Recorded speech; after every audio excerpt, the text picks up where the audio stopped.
Welcome everyone to Talk Wrestling here on YouTube and of course NoDQ.com.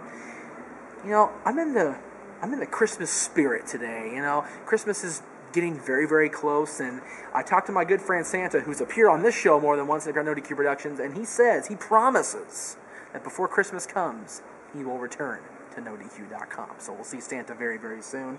And Santa encouraged me to bring out a present today. A present that I received from a dear friend. So you know what? I'm sporting this shirt. You know who got me this shirt? The man behind the camera. You know why? Because my cheap ass didn't go to WrestleMania 21. And in hindsight, it was a good idea because every WrestleMania since 20 has sucked. But I got a cool shirt out of it.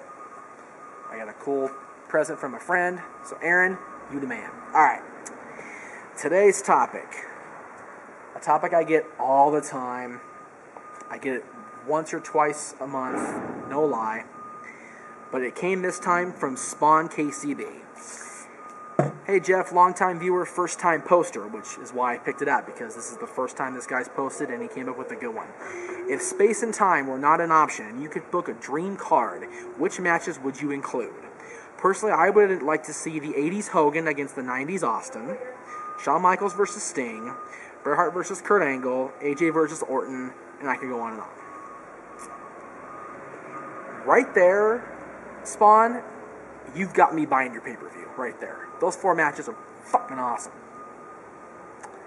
However, a pay-per-view cannot be built on 4 matches alone, except WrestleMania 19, because other than those 4 main event matches, who gave a crap about the rest of that show, honestly?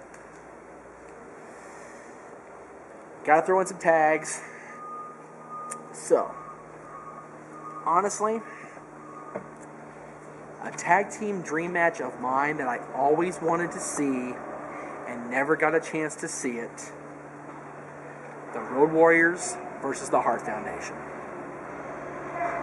Maybe that's me. Maybe that's, wishful thinking.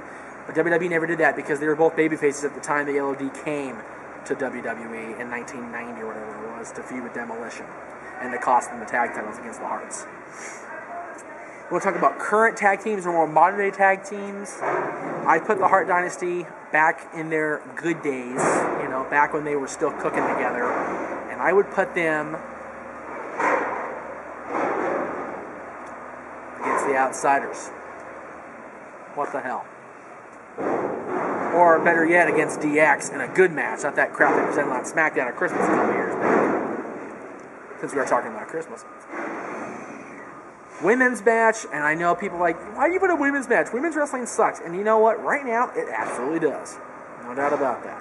But if you want to go back into the good era of women's wrestling, about 5-6 years ago, I would throw in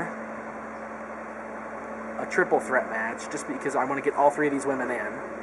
I want to get Trish Stratus versus sensational Sherri versus the fabulous Moolah. In their primes. All in their primes. I also, if space and time aren't a problem, I want to see Medusa versus Alundra Blaze. Just so Medusa can finally take out the anger on Alundra Blaze. Finally. Because Lord knows she wants to kick that girl's ass. What else? Hell. I gotta throw in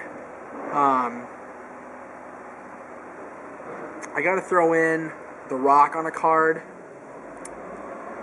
I would take any of The Rock Triple H matches from 2000 and throw that on my dream card, because that shit was just golden. Or even the 98 ladder match, because that shit was golden. That's really all I would put on a dream card, because those are my dream matches. And yeah, people are going to say, you put the Hart Dynasty on a dream card? Dude, the Hart Dynasty is fucking awesome.